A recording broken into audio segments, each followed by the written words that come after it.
എടാ മത്തായിയേ, എടാ മത്തായിയേ, എടാ ഞാൻ വിളിച്ചത് നീ കേട്ടില്ലേ? ഞാൻ ആദ്യം കേക്കായിരുന്നു. അവർക്ക് മനസ്സിലായി, നീ കേക്കല്ല കേട്ടായിരുന്നു. നിങ്ങളെ മോള് വല്ലവന്റെ ഒളിച്ചോടി പോയതിന് നിങ്ങളെ മൂത്ത മോൻ എന്നെ ഇവിടെ കാവൽ നിർത്തിയിരിക്കുക. അതിന് നിങ്ങൾ എന്റെ മെക്കിട്ട് കയറാൻ വരരുത് കേട്ടാ. വെച്ച് കയറ്റി തരും കേട്ടല്ലേ? കയറ്റി നിങ്ങൾ യവനെ കൊണ്ട് മത്തായിയത് അച്ഛൻ വരുന്നടാ. അയാളെ പോകാൻ പറ. ഞാൻ അങ്ങനെയാടാ അച്ഛന്റെ അടുത്ത് പോകാൻ പറയുന്നത്. അയാളെ പോകാൻ പറ. 22 വർഷങ്ങൾക്ക് മുമ്പ് ഒരു ക്രിസ്മസിന് എന്നെ എന്റെ അമ്മച്ചി ഇട്ടിട്ട് പോയ മനുഷ്യനാണ് അയാൾ. എന്നിട്ട് വന്നിരിക്കണ് പോകാൻ പറ മനുഷ്യനാണ്. അഭിനയം നിർത്തടാ. എടാ ഇടവകയിൽ അച്ഛൻ വന്നെന്നാ ഞാൻ പറഞ്ഞത്. നീ നമ്മുടെ മത്തായി. രണ്ടെണ്ണം അടിച്ച് ചെറുതായിട്ടൊന്ന് മത്തായി.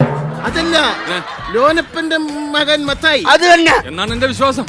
നിന്റെ വിശ്വാസം നിന്നെ രക്ഷിക്കട്ടെ. നിന്റെ അപ്പൻ എന്നോടൊരു പരാതി പറഞ്ഞു. നീ കുടുംബമായിട്ടൊരു ഉത്തരവാദിത്വമില്ല, വഴിപിഴച്ച ജീവിതമാണെന്ന് പറയുന്നു കേട്ടു. നീ വിശുദ്ധ പ്രമാണം വരെ കൊണ്ട് നഷ്ടപ്പെടുത്തി എന്ന് പറയുന്നത് കേട്ടു. നഷ്ടപ്പെടുത്തിയോടാ? 2 ദിവസം നമ്മൾ സാധാരണ ബാങ്കിൽ വെച്ചിട്ടുണ്ട്. നാളെ എടുക്കാം. എന്ത് എന്റെ പ്രമാണമല്ലേ? എടാ വിശുദ്ധ പ്രമാണം എന്ന് പറഞ്ഞാൽ ബൈബിൾ. ഓ ബൈബിൾ. ബൈബിളിനെ കുറിച്ച് എനിക്ക് ഒരുപാട് അറിയാം. ബൈബിളിനെ കുറിച്ച് നിനക്ക് എന്തറിയാം? അയ്യോ 15-ാമത്തെ വയസ്സിൽ പച്ച വെള്ളം പോലെ അരച്ച് കലക്കി കുടിച്ചവനല്ലേ. ആണല്ലേ? ബൈബിൾ എടുത്തോണ്ടോ? ഞാൻ ഇവനോട് ബൈബിളിൽ ഒരു ചോദ്യം ചോദിക്കാം. ആ ബൈബിളാണ് അരച്ച് കലക്കി കുടിച്ചത്. ബൈബിളില്ല.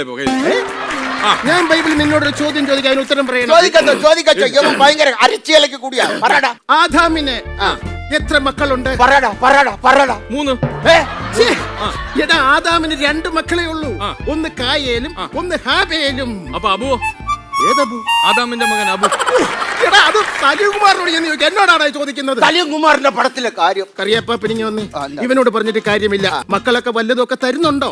ഇപ്പൊ മൂത്തവൻ അമേരിക്കയിലല്ലേ, അവ ഒന്നും തരാറില്ലെന്ന്. പിന്നെ ഇളയവൻ അവന് ഇടക്കിടക്ക് തരണമെന്നുണ്ട്. ഞാൻ കൊള്ളാതെ അങ്ങ് ഒഴിഞ്ഞു മാറി. കുടുംബത്തിൽ ദൈവവിശ്വാസങ്ങൾ വളരെ കുറവാണ്. നിങ്ങളും ദൈവങ്ങളുമായിട്ട് ഒരുപാട് അടുക്കുന്നില്ല. ഞാൻ ചെറിയൊരു ഒരു ഉദാഹരണം പറഞ്ഞു തരാം. പണ്ട് ഞാൻ സുന്ദരമായ ഒരു കിളിയെ വളർത്തിയിരുന്നു. ആ കിളി വർഷങ്ങൾക്ക് ശേഷം പറന്നകന്നുപോയി. പറന്നുപോയി. അത് കഴിഞ്ഞ് ഞാൻ ഒരു അണ്ണാനെ വളർത്തി. ആ അണ്ണാനും വളരെ സുന്ദരനായ ഒരു അണ്ണാനായിരുന്നു. അതും വളർന്ന് വന്നപ്പോൾ അതും എങ്ങാണ്ടോട്ട് ചാടിപ്പോയി. അത് കഴിഞ്ഞ് ഞാൻ ഒരു മരം വളർത്തി. അതും ചാടിപ്പോയാ? മരം എന്ന ചാടിപ്പോകാൻ തവളയാണോ? മരം വളർത്തി. ആ മരം പടർന്ന് പന്തലിച്ച് വലുതായപ്പോൾ വർഷങ്ങൾക്ക് മുമ്പ് പറന്നുപോയ ആ കിളി ആ മരത്തിൽ വന്ന് ചേക്കേറി. ചാടിപ്പോയ അണ്ണാനും ഈ മരത്തിൽ വന്ന് ചേക്കേറി. ഇതിൽ നിന്ന് എന്ത് മനസ്സിലായി? ഇതിൽ നിന്ന് എനിക്ക് വേറൊരു കഥയാണ്. ഇതേപോലത്തെ സിറ്റുവേഷൻ ബൈബിളിലെയാണോ? ബൈബിളിലല്ല, പിന്നെ എന്റേതാണ്. പുതിയ നിയമം 2 ആഴ്ചയായി. എന്റെ ഒരു കൂട്ടുകാരൻ ഞാനൊരു ബീഡി വാങ്ങിച്ചപ്പോ അവ അതങ്ങ് എടുത്തോണ്ട് പോയി. ഷിബു. പിന്നെ ഞാൻ ഒരു മിക്സർ വാങ്ങിച്ചപ്പോ രതീഷ് അത് എടുത്തോണ്ട് പോയി. മരം നട്ടില്ല, ഒരു ഫുള്ള് വാങ്ങി. അപ്പൊ രതീഷ് ബീഡിയും കൊണ്ടുവന്ന് അവിടെ ചേക്കേറി. അവൻ മിച്ചറും കൊണ്ടുവന്ന് ഇവിടെ ചേക്കേറി. അന്ന് രാത്രി ഞങ്ങൾ ഒരുമിച്ച് ചേക്കേറി. നിന്റെ കൂട്ടുകെട്ടുകാരെ മദ്യപാന്മാരുമായിട്ടാണ്. നീ ഒരു കാര്യം മനസ്സിലാക്കണം. ഇങ്ങനെ ഓവറായിട്ട് മദ്യപിച്ചു കഴിഞ്ഞാൽ നിന്റെ എല്ലാ കണക്കുകളും ദൈവത്തിന്റെ പുസ്തകത്തിൽ എഴുതി വെക്കും. ഞാൻ ഇന്ന് വരെ ആരെയും ഓസിന് അടിച്ചിട്ടില്ല. പിന്നെന്തിനാണ് ദൈവം അവിടെ കണക്ക് പുസ്തകത്തിന് അതിന്റെ കാര്യമൊന്നുമില്ല കേട്ടോ. എന്താ എന്റെ പുണ്യ മത്തായി, നിന്റെ ശ്വാസത്തിന് വരെ മദ്യത്തിന്റെ മണമാണല്ലോടാ. നീ എങ്ങനെ സ്വർഗത്തിൽ പോവടാ? ഇവിടെ നിന്ന് ശ്വാസം പോയിട്ടല്ലേ നമ്മൾ സ്വർഗത്തിൽ പോണത്. പിന്നെ അവിടെ ആരുമില്ലല്ലോ. എന്റെ മകനുണ്ടല്ലോ ജാക്സൺ, അവനാണെങ്കിൽ പാട്ടും കൂത്തൊന്നും പറഞ്ഞ് ഇങ്ങനെ നടക്കുകയാണ്. അവൻ ഈ ഇടവകയുടെ ഒരു പൊതു ശല്യമാണ് കേട്ടോ. അവന് റാപ്പിനോട് മാത്രമാണ്. അച്ഛൻ അവനൊന്ന് ഉപദേശിക്കണം. വിളിക്ക്.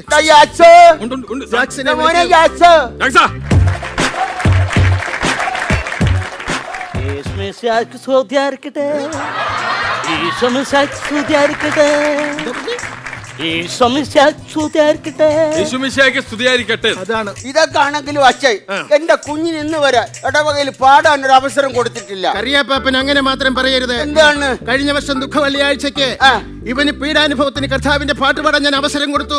ഇവൻ എന്താ പാടിയെന്നൊന്ന് ചോദിച്ചു. പാടിക്കാണോ മക്കളെ? അതൊന്ന് പാടിക്കേ. യേശുവിനെ യൂതന്മാർ കുന്നുകുന്ന കുത്തി. യേശുവിനെ യൂതന്മാർ കുന്നുകുന്ന കുത്തി. യേശുവിനെ യൂതന്മാർ കുന്നുകുന്ന കുത്തി. യേശുവിനെ യൂതന്മാർ കുന്നുകുന്ന കുത്തി. കുത്തി. കുന്നുകുന്ന കുത്തി. കുത്തി. കുനുകുന കുത്തി കുനുകുന കുത്തി കുനുകുന കുത്തി എന്നാ കുഴപ്പം? ഇവൻ പാടി തീരുകയും ഇടവകയിലെ ഒരു സംഘം ആൾക്കാർ പിച്ചാത്തിയായിട്ട് എന്നെ കുനുകുനെ കുത്താനായിട്ട്. ഇവന്റെ ഈ പാട്ടോടെ കേൾപ്പോ എനിക്ക് വിശന്നിട്ട് ഒരു രക്ഷയില്ല. കറിയപ്പ കഴിക്കാൻ എന്തെങ്കിലും ഒലത്തി വെച്ചിട്ടുണ്ട്. പ്രകൃതി സംഗീതമായിട്ടൊന്ന് ലയിക്കാൻ പോകുക. പ്രകൃതി സംഗീതമായിട്ടൊന്ന് ലയിക്കാൻ പോകുക. തിരിച്ചു പറഞ്ഞേ മോനെ. എന്റെ ദൈവമേ, എന്റെ അമേരിക്കൻ അച്ഛൻ വന്നു. എത്ര നാളെ അച്ഛാ കണ്ടിട്ട്. എടാ അച്ചായൻ അതല്ല, ഞാൻ അച്ചായ. ഇത് ഞാൻ കൊന്ന പെട്ടിയാ. അച്ഛാ, ഈ പെട്ടി ഞാൻ പൊട്ടിക്കട്ടാ. എടാ ഇതൊന്ന് പിടിച്ചെടുക്കടാ, ഇതിനകത്ത സാധനം. ഓ, അതിനകത്താണ് അച്ഛാ. എന്നാ പിടി, പിടി, പിടി. അടിപൊളി. അതൊക്കെ പോട്ടെ. എന്റെ അപ്പച്ചനെ നീ നന്നായിട്ട് നോക്കുന്നുണ്ടോ? അപ്പത്തിന് ഞാൻ നന്നായിട്ട് നോക്കുന്നുണ്ട് അച്ഛാ. ആണോ? സമയാസമയം മരുന്നും ആഹാരവും എല്ലാം ഞാൻ കൊടുക്കുന്നുണ്ട്. പക്ഷെ മരുന്ന് കഴിക്കുന്നില്ല അച്ഛാ. മരുന്ന് കഴിക്കണല്ലേ? മരുന്ന് കഴിക്കുന്നില്ല. ഇപ്പൊ ഞാനിപ്പോ ഉദാഹരണത്തിന് ഇങ്ങനെ മറ്റേ സാധനം ഇവിടെ സംഭവം ഓക്കെ ഓക്കെ. ഞാന് നമ്മുടെ അപ്പച്ചന് മരുന്ന് എങ്ങനെയാണെന്നറിയാം കൊടുക്കുന്നത്. മദ്യപാനം ആരോഗ്യത്തിന് ഹാനികരം. Liquor drinking is injurious to health. എന്റെ ഇവിടെ അടിച്ച ഒരു ഒഴിഞ്ഞ കുപ്പി ഉണ്ടായിരുന്നു. ആ കുപ്പിയിൽ മരുന്ന് ഒഴിച്ച് ഞാൻ മിക്സ് ചെയ്ത് എന്നിട്ട് അപ്പച്ചന്റെ മുമ്പ് കൊണ്ട് കാണിച്ചിട്ട് അപ്പച്ചന്റെ പറഞ്ഞു, അപ്പച്ച നോക്കിയാണ്. അപ്പച്ചൻ പറഞ്ഞു എന്താണ്? ഞാനെന്താ അറിയാമോ, അങ്ങ് കുടിക്കും. എന്നിട്ട് അപ്പച്ചന് ഇങ്ങനെ ഒഴിച്ചു കൊടുക്കും. അപ്പച്ചൻ കുടിക്കൂല, നിർബന്ധിച്ച് കുടിക്കും. അങ്ങനെ അപ്പച്ചന് വീണ്ടും പറ്റിക്കാൻ വേണ്ടി ഞാൻ വീണ്ടും എടുത്ത് അടിച്ച് വീണ്ടും അപ്പച്ചന് മരുന്ന് കൊടുക്കണ്ടേ? അപ്പച്ചൻ കൊടുക്കും. അപ്പച്ചൻ കുടിക്കൂല, അങ്ങനെ ഉച്ച. അയ്യോ അതെ, ഞാൻ ഇവിടെ ആണെങ്കിലും നാട്ടിലാണെങ്കിലും അവക്ക് കൊടുക്കാതെ കുടിക്കൂല. കാരണന്മാർക്ക് കൊടുക്കാതെ നമ്മൾ കുടിക്കാൻ പാടില്ല. എന്റെ കർത്താവേ. എല്ലാവരും ഇങ്ങ് വന്നേ, എല്ലാവരും ഇങ്ങ് വന്നേ. അതെ അച്ഛാ, ക്രിസ്മസ് പ്രമാണിച്ച് ഒരു ബാഡ് ന്യൂസ് പറയാനുണ്ട്. ആരും വിഷമിക്കരുത്. ഇല്ല, ഞാനത് പറയാൻ പോവാണ്. മനസ്സ് വിഷമിക്കരുത്. ഇല്ല അച്ഛാ, പറ. കപ്പ തീർന്നു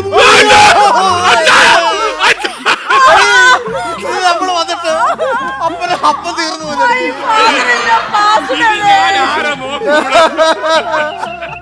ഒരു നോക്ക് പോലും കാണാൻ പറ്റില്ലോടി നമുക്ക്. നമ്മുടെ അപ്പം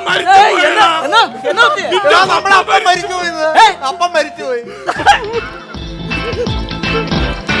എന്റെ അപ്പൻ എന്നെ വിട്ടുപോയേ, എന്റെ അപ്പൻ എന്നെ വിട്ടുപോയേ, എന്റെ അപ്പൻ എന്നെ വിട്ടുപോയേ, എന്റെ അപ്പൻ എന്നെ വിട്ടുപോയി.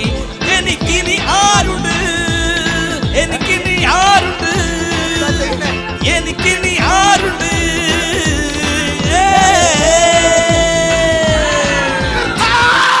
എന്നെ വിട്ടു പോയില്ലേ? എന്റെ അപ്പൻ എന്നെ വിട്ടു പോയില്ല.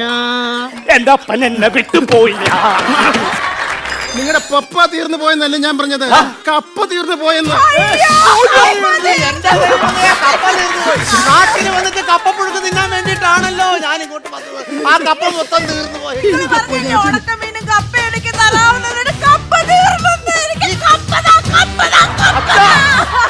മൈക്കിൾ വന്നോടാ.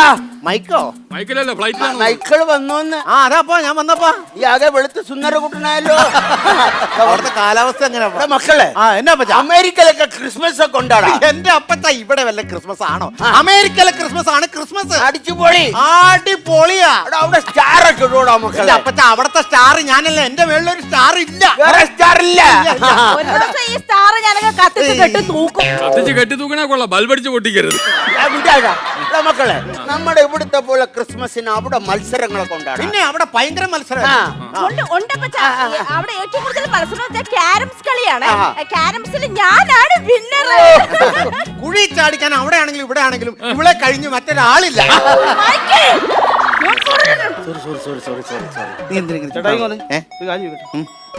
നിങ്ങളുടെ പെൺപിള്ളയുടെ പേരെന്നാ?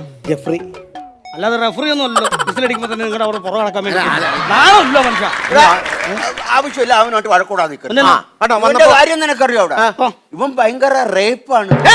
ആവശ്യത്തെ കാര്യം പറഞ്ഞു. കാരണവര് എന്നെ പിന്നെ അകത്തേക്ക് വിട്ടല്ലോ. എന്റെ പിള്ളേരൊക്കെ ഇങ്ങോട്ട് വന്നു കഴിഞ്ഞാൽ അവരെ കല്യാണം വരെ മുടങ്ങി പോകും. ഈ സൈസ് പരിപാടി നീ അവന്റെ പാട്ട് കേട്ടിട്ടില്ല? ഇല്ല. മൈക്കിൾ ഒന്ന് പാടാ. ഒരു സൽപുത്രൻ പിറന്നട പണ്ട് മഹാധ്യായം തുടക്കമായെന്ന് ഇത് ദിക്കെട്ടും മുഴങ്ങിടും പാട്ട് കൊടും സന്തോഷ പിറന്ന നാൾ വാഴ്ത്ത്